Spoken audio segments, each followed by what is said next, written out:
Hello students. तो आज हम अपने चैप्टर को कंटिन्यू करते हैं। हमने आज इस वीडियो में हम म्यूचुअल फंड के बारे में स्टार्ट करेंगे म्यूचुअल फंड से। तो म्यूचुअल फंड क्या होता है?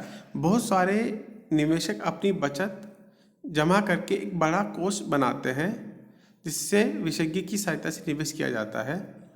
ये म्यूचुअल फंड के अंदर किया जाता है।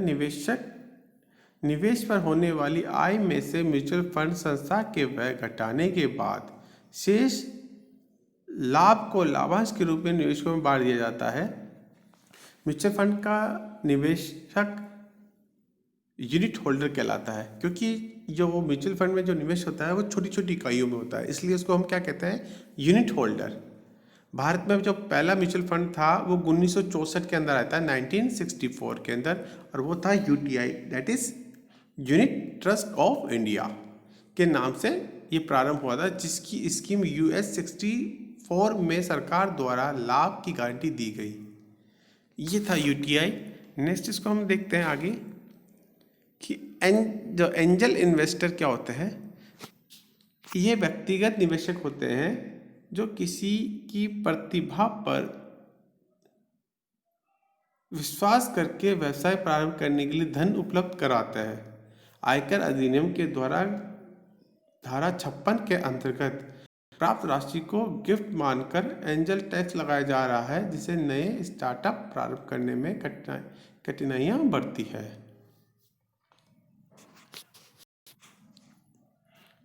नेक्स्ट देखते हैं कि वेंचर कैपिटल फंड क्या होता है। तो ये संस्थागत निवेशक होते हैं स्टूडेंट्स।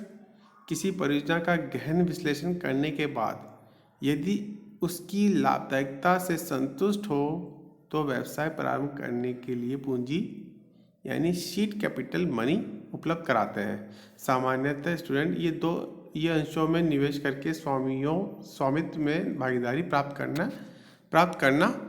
कर लेते हैं। नेक्स्ट देखते हैं कि आईपीओ क्या होता है। तो आईपीओ की जो फुल फॉर्म होती है वह इनिशियल पब्लिक ऑफर होती है, जब कंपनी अपने जीवन काल में पहली बार जनता के लिए प्रतिभूतियां खरीदने के लिए उन्हें इनवाइट करती है, तो वो क्या होता है? आईपीओ। और आईपीओ किस मार्केट के अंदर लॉन्च होता है? आईपीओ जो किस मार्केट का एग्जांपल है वह है प्राथमिक बाजार का। हमने इसकी चर्चा पिछले वीडियो में करी थी डिटेल से कि प्राथमिक बाजार और द्वितीयक बाजार में क्या अंतर होता है। तो ये आईपीओ होता है वो प्राथमिक बाजार का उदाहरण होता है। और जबकि शेयर मार्केट के अंदर जो ट्रेडिंग करते हैं, हमने बताया था कि वो द्वितीयक बाजार का एग्जाम्पल माना जाता है। एफपीओ यानी फर्दर पब्लिक ऑफर। आईपीओ के बाद निवेशकों को प्रतिभूतियां जारी करने का इनवाइट करना क्या कहलाता है? एफपीओ यानी फर्दर पब्लिक ऑफर। नेक्स्ट देखते हैं स्टूडेंट टॉपिक को हम अंडर राइटर। तो अंडर राइटर जो होता है ऐसा व्यक्ति जो आईपीओ या एफपीओ के समय सारे शेयर बिकवाने और न बिकने पर स्वयं खरीदने की गारंटी देता है, उसको हम क्या कहते हैं? अंडर राइटर कहते हैं। कंपनी अधिनियम के अंतर्गत न्यूनतम अंशदान ब्रैकेट देख लीजिए, ब्रैकेट के अंदर अंशों को कम से कम बिक्री यानी कंपनी अधिनियम के अंतर्गत न्यूनतम अंशदान न आने पर आईपीओ का फेल मानकर सभी निवेशकों के पैसे लौटा दिए जाते हैं। डिबेंचर क्या होता है स्टूडेंट? हम इसके बाद देख लेते हैं एक बार कि कंपनी द्वारा आम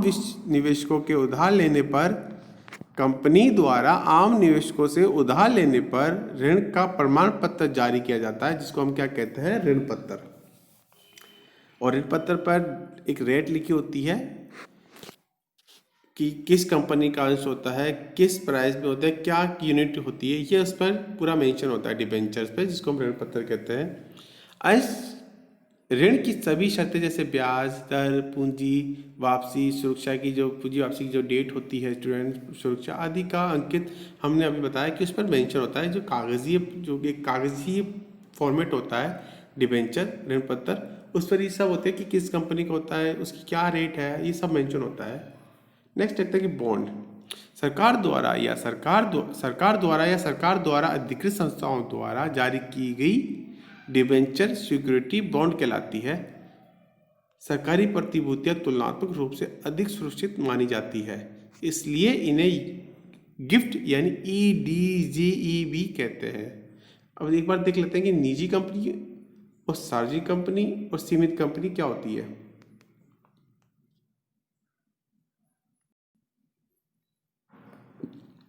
जो निजी कंपनी होती है, कंपनी बनाने के लिए कम से कम 2 व अधिकतम 100, कम से कम 2 और मैक्सिमम 200 सदस्य होना आवश्यक होता है। किस कंपनी के लिए? प्राइवेट कंपनी के लिए। ये कंपनी आम निवेशकों को अपनी प्रतिभूतियां खरीदने के लिए आमंत्रित नहीं कर सकती। एग्जाम्पल